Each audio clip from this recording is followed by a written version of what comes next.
इन बच्चों को मार दो क्योंकि इनकी आंखें नीली नहीं हैं, इनका चमड़ा हमारी तरह नहीं है, ये बरे आजम एशिया के बाशिंदे हैं, ये ईरान के शिया मुसलमान बच्चे हैं।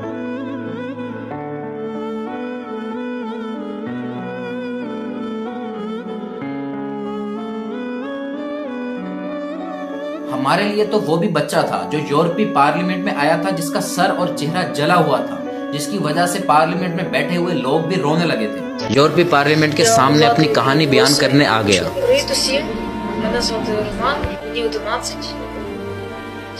वो बच्चा रूस यूक्रेन जंग के दौरान एक खतरनाक मिसाइल हमले में बच गया था, जिसमें इसकी मां शहीद हो गई थी।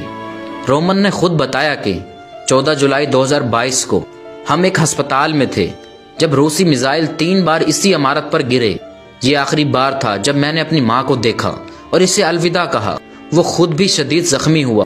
इसके जिस्म के तकरीबन 45% हिस्से पर जलने के जख्म आए। हैरत अंगेज बात यह है कि जब रोमन ने यह दर्दनाक वाकया पार्लियामेंट में बयान किया तो इसका अंग्रेजी मुतरजम अपने जज्बात पर काबू न रख सका और बोलते हुए रो पड़ा। और परिंदे जब इसराइल की सरहद में दाखिल होते हैं, उनका डिटेक्टर सिस्टम उनको भी ड्रोन समझ के मार देता है।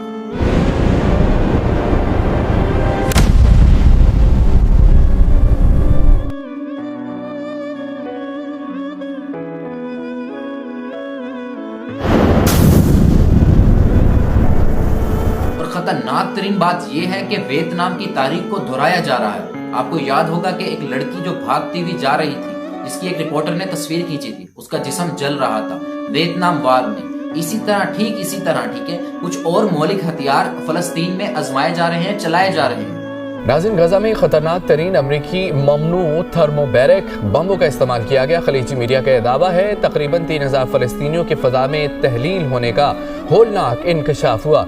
दोस्तों, ये कहा जा रहा है कि ये ऑपरेशन जो हुए हैं अमेरिका और इजराइल की तरफ से, ठीक है, इनको एआई ने हैंडल किया। ठीक है, एआई ने इस चीज को हैंडल किया, इसलिए एआई के अंदर इमोशन नहीं होते और उन्होंने स्कूल पे अटैक किया और जहां जहां जो इंस्ट्रक्शन थी उसके मुताबिक उन्होंने अटैक किया। ठीक है, उनमें कोई भी इमोशन नहीं होते।